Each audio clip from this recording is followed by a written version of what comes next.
E eu lembro que uma vez isso surgiu durante uma palestra, durante um debate ali, onde realmente eles estavam, né, os professores incitavam os seus alunos a falarem, e eu lembro que eu só fiquei observando durante muito tempo aquela palestra, aquele debate, fui anotando no papel algumas coisas, até que realmente eu soltei essa frase: o mundo não é justo.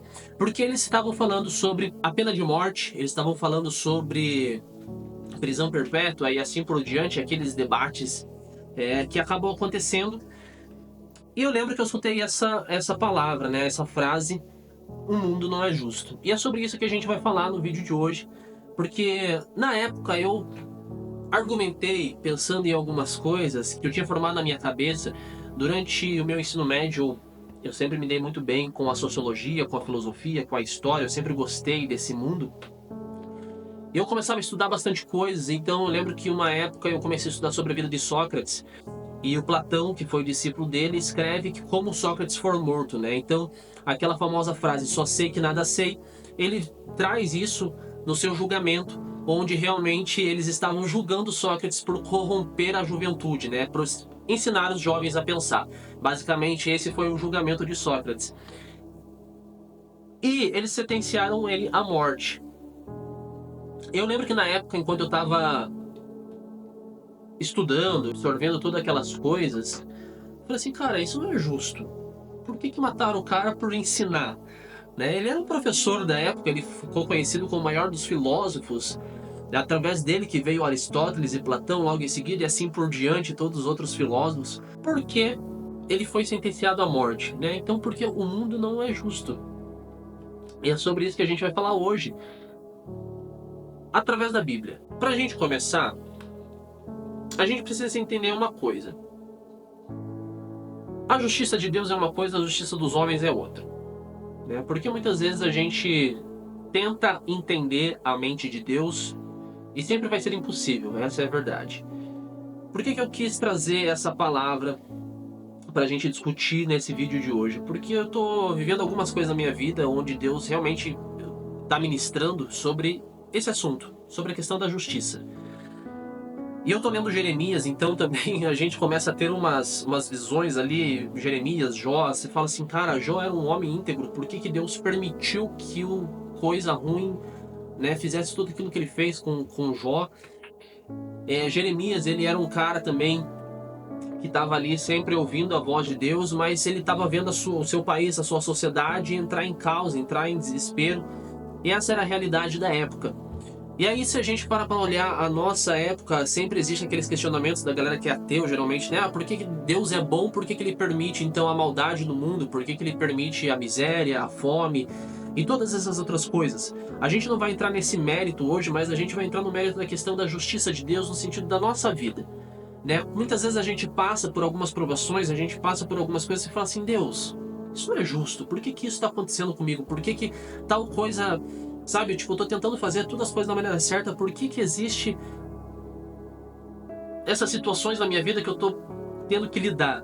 Então, a questão é essa, né? E aí a gente vai lá para Eclesiastes 8,14, que vai falar assim, há justo que recebem o que mereciam os ímpios, e há ímpios que recebem o que mereciam os justos. Deus reconhece isso, né? Através de Salomão, ele deu essa passagem para que a gente pudesse entender realmente isso. Deus entende que muitas vezes a gente fica pensando, Deus, eu sirvo o Senhor, eu estou na tua casa, eu estou tentando fazer as coisas da maneira mais correta possível, por que o Senhor pega isso em mim?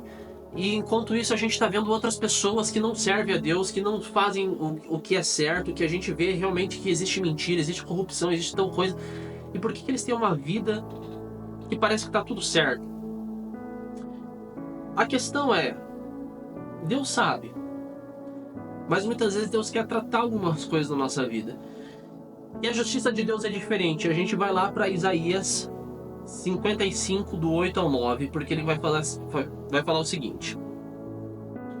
Porque os meus pensamentos não são os vossos pensamentos, nem os vossos caminhos os meus caminhos, diz o Senhor. Ou seja, a justiça dele é diferente da nossa. Mas ao mesmo tempo, Deus ele é justo e misericordioso, então ele entende aquilo que a gente passa, e a partir do momento que ele desceu em forma de carne, através da figura de Jesus Cristo, ele passou por aquilo que a gente passou, e a gente vai entender essa história também Quando eu falei sobre Sócrates, que ele morreu justamente, a gente olha a figura de Jesus Cristo. E a gente fala assim, cara, que injustiça que fizeram com ele. Só que os planos de Deus são maiores que os nossos. E é isso que a gente precisa entender. Porque se a gente analisar com nossa razão, com o nosso pensamento humano, a gente fala assim, cara, não existe motivo nenhum para Jesus ter ido para a cruz. O que ele fez de errado? Nada. Mas existe um plano de Deus. Jesus, nos seus últimos minutos, ele falou, Pai, afasta de mim esse cálice, mas que faça a tua vontade. Ou seja, Jesus, ele se sentiu injustiçado. Naquele momento, Jesus estava falando assim, Senhor, eu preciso mesmo ir para a cruz? Eu preciso mesmo fazer isso por conta de coisas que eu não fiz? Deus não respondeu. Ou seja, ele foi para a cruz. Quando ele fala que seja feita a tua vontade, ele foi para a cruz. E na cruz, ele fala, Pai, por que me abandonastes? Se a gente pegar a figura de Jesus, a gente vê o quão injustiçado ele foi e ele se sentiu injustiçado. O cara que, o cara que realmente, sabe, tava aquele contato direto com o Pai, aquele contato direto com Deus, ele que curou pessoas, ele multiplicou coisas através do poder de Deus na vida dele. Nos seus momentos finais ele falou, Pai, meu Pai, por que me abandonastes? Ou seja, ele se sentiu injustiçado. Só que depois o que aconteceu? Deus ressuscitou ele no terceiro dia.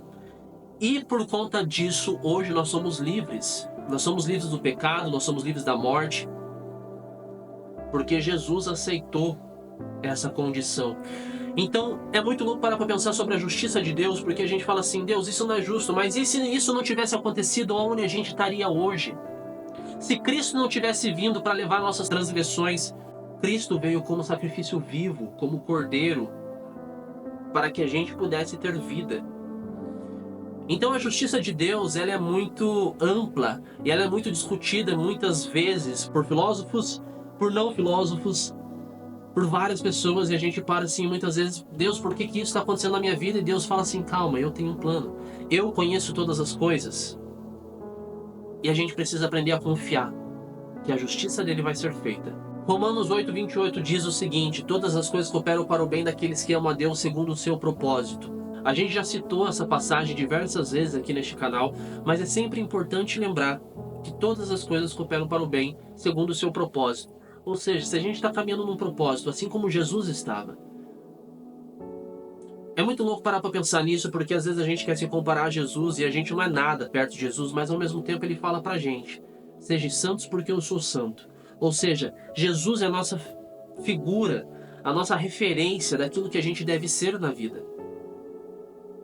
Jesus estava cumprindo um propósito. Mesmo assim ele falou, Pai, meu Pai, por que me abandonaste? Mas todas as coisas cooperaram para o bem daqueles que amam a Deus segundo o seu propósito. No terceiro dia ele foi ressuscitado. E hoje está sentado à direita do Pai. Ou seja, todas as coisas que estão acontecendo na nossa vida, muitas vezes a gente fica se perguntando, Deus, por que isso está acontecendo? Por que fulano agiu dessa forma comigo? Por que essas coisas estão acontecendo? Por que eu não estou vendo a sua provisão? Por que eu não estou vendo? A gente começa a murmurar, começa a falar muitas coisas e se questionar a Deus, e Deus está aqui, ó, calma meu filho, calma que, né, o Pai está aqui, o Pai está on. E essa é a ideia que a gente precisa ter sobre a justiça de Deus. A justiça de Deus não é aquilo que a gente entende como justiça no mundo. A justiça do homem é olho por olho, dente por dente. Jesus já tinha falado isso. Mas a justiça de Deus é dê a outra face. É muito difícil e não estou aqui falando que é fácil. Quando a gente passa por algumas situações, dar a outra face às vezes cansa. Fala assim, tá, você bateu aqui, então bate aqui de volta. É difícil, mas a gente precisa entender que existe um propósito nisso tudo, existe um plano de Deus para todas as coisas.